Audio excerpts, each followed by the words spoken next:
গাছের একটি মরা ডাল যদি হঠাৎ চোখ মেলে আপনার দিকে তাকায়, তবে ভূত ভেবে আপনি নিশ্চিত চমকে উঠবেন।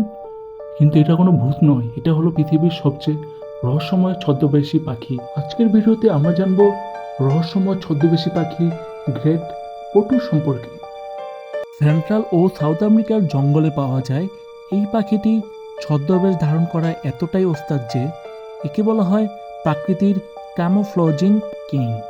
দিনের বেলা এরা গাছের মরা ডালের উপর একদম সোজা হয়ে মুখটা উপরের দিকে তুলে চোখ বন্ধ করে বসে থাকে। এদের গায়ের পালকের রং আর গাছের ছাল হুবহুব এক। আপনি এর একদম গা ঘেঁষে চলে গেলেও টের পাবেন না যে এখানে আস্তে একটি জ্যান্ত পাখি বসে আছে। কিন্তু আসল ম্যাজিক লুকিয়ে আছে এদের চোখে।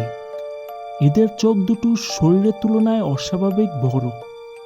সবচেয়ে অবিশ্বাস্য ব্যাপার হলো এরা যখন চোখ পুরোপুরি বন্ধ করে ঘুমিয়ে থাকে, তখন এদের চোখের পাতা থাকা ছোট ছোট ফুটো দিয়ে চারপাশে সবকিছু পরিষ্কার দেখতে পায়।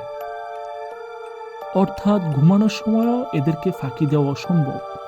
তবে মানুষ একে সবচেয়ে বেশি ভয় পায় এর ডাকের কারণে। গভীর রাতের জঙ্গল থেকে এরা যখন ডাকাডাকি শুরু করে, তখন মনে হয় কোনো মানুষের তীব্র যন্ত্রণায় চিৎকার করে কাঁদছে। প্রাচীনকালের জঙ্গলের উপজাতিরা এই আওয়াজ শুনে ভাবত জঙ্গলের কোনো অপদেবতা বা ভূত এসেছে।